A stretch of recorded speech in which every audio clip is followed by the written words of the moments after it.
Take a deep breath, guys. I want to share my spaghetti part. This is Project Bino. It's my newest save slot while I prepare for hopefully my next series. I just opened up a new plot. This is my process time and time again. I've done this about 10 times, either making a money farm or working my way up to 4.5 stars. I spent about 3 hours working on this. The entry cost is $72. I think when you get 5 stars and a certain park value, you can raise it to $100. Every half star, I usually increase the price to $5 to $10. I do a lot of micromanaging with the rides. The guests complain that it's too expensive. Once in a while, you'll get lucky and you can keep raising the prices. For example, the teacups, the twisters, and roller coasters, you can inflate the price a little bit higher. When I start a new park, I just place every ride from cheapest to most expensive. If there's one thing I realized, making money in this game is really slow. I AFK'd for about 30 minutes. I only got 50k money, which is technically a lot, but if you're trying to make real showcases, that's a little painful for the electricity bills. You can always use the friend boost and income boost with credits. I'm saving my credits for more ride skins. This is the reality of most free games on Roblox. It's just one big waiting game. Honestly, I'd rather this than have annoying ads pop up every day. I always see people complain like, why don't theme park tycoon YouTubers just play the game normally? We need to speed up the process a little bit. The lesson is you can play this game how you want to. If you want to make a money farm, if you just want to play the game quote normally and slowly build up your park, don't overthink it too much. It's up to you to define what fun is. To each their own, no yucking yums. And they also changed how leveling up works. It's more intuitive. It's like the research tree in Water Park World. If you remember, my wooden coaster, it used to be unlocked by an achievement. Now you just have to level up. Keep picking the branch that leads to the wooden coaster. How do you level up? Playing the game. Do your dailies every day. You can level up at least once a day if you just do the dailies. There's a lot of easy ones. Obviously, guests want variety. You don't want to just place gentle, low intensity rides.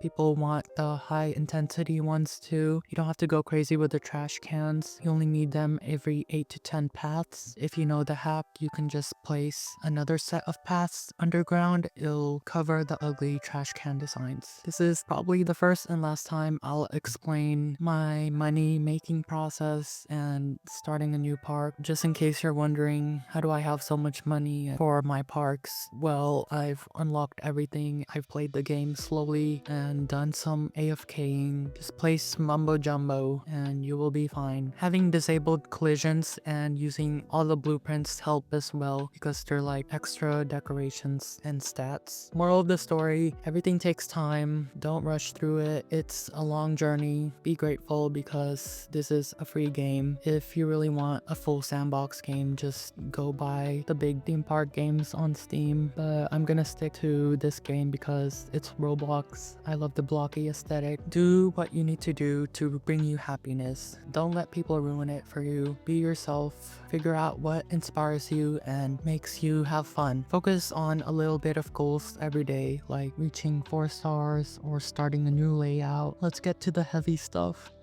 As you can see, I'm trying to get back into the game. There's a new update that I have to check out. Instead of me rambling what I'm building, I want to talk about my anxiety, overall my relationship with creativity. There was a time when I was in my school's mural program. There was also a time when I used to draw. I had a lot of insecurities whenever I tried drawing. The class was very low stakes. I was learning random design skills like how to shade, add textures. We were learning the principles of design. On the first day, I was really happy. By the last day, I just felt anxious.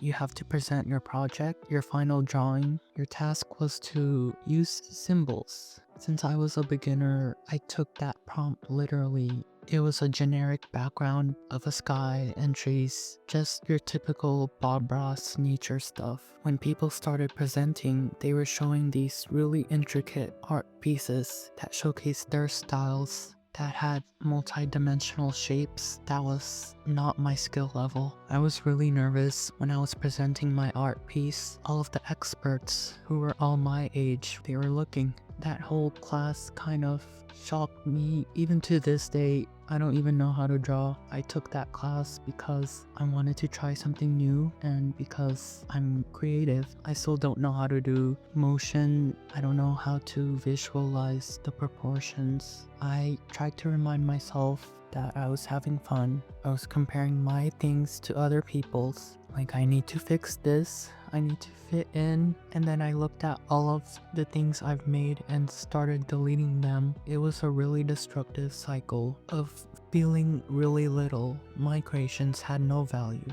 I'm in such a better headspace now. Why am I talking about art? It's related to the things that I've been thinking about while making YouTube videos. I used to feel bad about myself because of my building style. It's very blocky, beginner-ish. I do go back and forth a lot between my games. When I didn't do YouTube for 2 years, I was doing school. I tried drawing stickers. It was very low stakes. There was a template and all I had to do was find a character and try to sketch it, but at the same time, I tried to have fun. Once I saw other people's designs, I felt insecure again, but I kept telling myself, I'm just drawing to have fun. I'm looking back at some of the negative thoughts I had. I was a harsh critic, and most of the time, I don't even realize it. That's what scares me. I could keep on recording and building. There's these looming thoughts. I need to fix this. I need to make the portions look even. What I would say to my past self,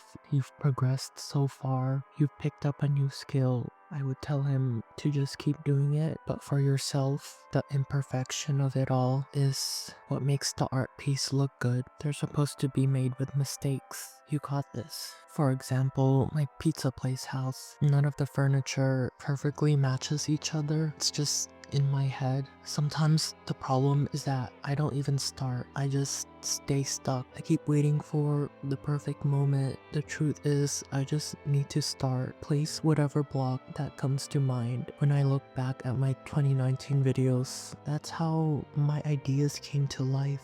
I just tried different blocks and colors. Eventually, it didn't look like a blob anymore. Playing Theme Park Tycoon 2 is so bittersweet to me. I see what everyone has built. It gets in my head. At least that's what my mentality was back then. Ever since I started this long therapy journey and self-discovery, I've learned to block out the noise. Instead of being jealous, it's a sign for me that I'm as capable of making something. I don't need to get lost thinking about what I can do to be like everyone else. It's okay if I want to stick to a blocky, gritty style. I know there's advanced tools now. When I look at all of my old parks, it's very clear what my goal was, which is try to help new people, make building a little bit more accessible. It's just like when I was drawing for the first time, I didn't know where to start. How would a new player approach building? These are just starter ideas. They're not supposed to live up to everyone's expectations. At least you're finally getting your gears turning.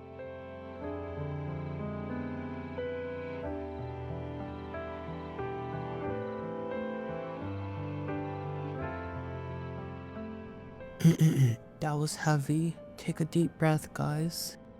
This was the closure I've been craving from myself for the longest time. I promise it's only up from here. Turn on your PC right now and start building, even for just 15 minutes. Let go of the illusion that things need to be perfect or finished in one sitting. I am proud of you.